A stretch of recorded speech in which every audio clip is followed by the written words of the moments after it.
Hello viewers, আসসালামু আলাইকুম। কেমন আছেন সবাই? আশা করি ভালো আছেন। রানী কিচেনের পক্ষ থেকে রানী আজ চলে এসেছি নতুন রেসিপি নিয়ে।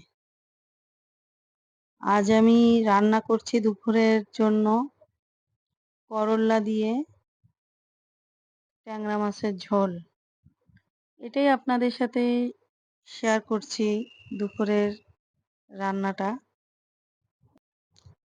সব মশলা দিয়ে মাছটাকে কষিয়ে রেখে দিলাম। তারপরে করলাটা দিয়ে দিলাম।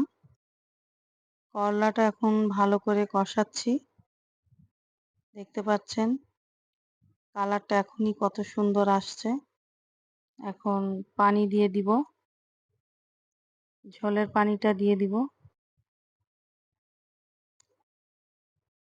দেখতে পাচ্ছেন এখন ঝোলটা কত সুন্দর লাগছে কালার। এখন সাথে মাছটা দিয়ে দিব। এখন ট্যাংরা মাছের ঝোল করব টমেটো দিয়ে। পেঁয়াজটা প্রথমে ভাজছি আস্তে আস্তে করে সব মশলাগুলো দিয়ে দিচ্ছি।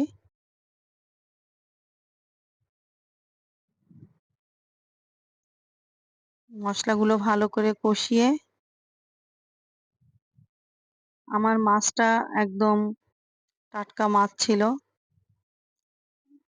এই কারণে আমি মাছটাকে ভেজে নিচ্ছি না।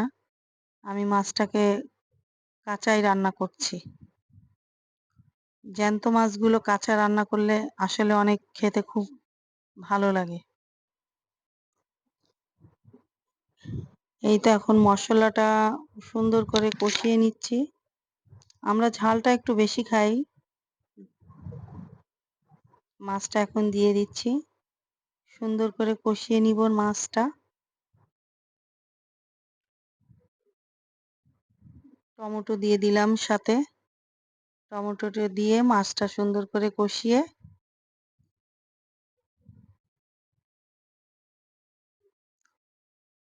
দেখেন মাছটা কষাচ্ছি এখনই দেখতে কত সুন্দর লাগছে। এই যে ঝোলের পানি দিয়ে দিলাম। যে দুপুরের মাছের ঝোল হয়ে গেল আমার।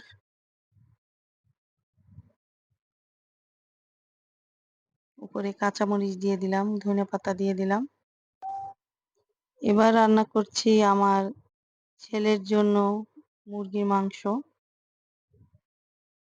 আমার ছেলে ছোট মাছ খেতে পারে না, তার জন্য মুরগির মাংস রান্না করছি। সে মুরগির মাংসটা অনেক পছন্দ করে।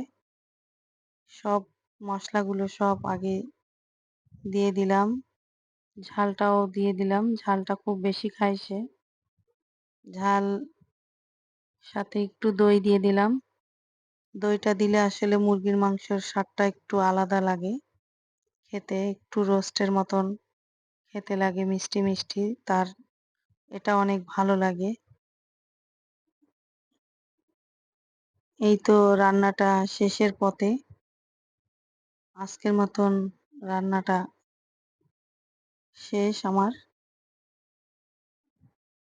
আবার কোনো নেক্সট ভিডিওতে দেখা হবে আপনাদের সাথে। আপনারা সবাই ভালো থাকেন, সুস্থ থাকেন। যদি আমার রান্না আপনাদের ভালো লাগে অবশ্যই একটা লাইক, কমেন্ট, শেয়ার করেন। আল্লাহ হাফেজ।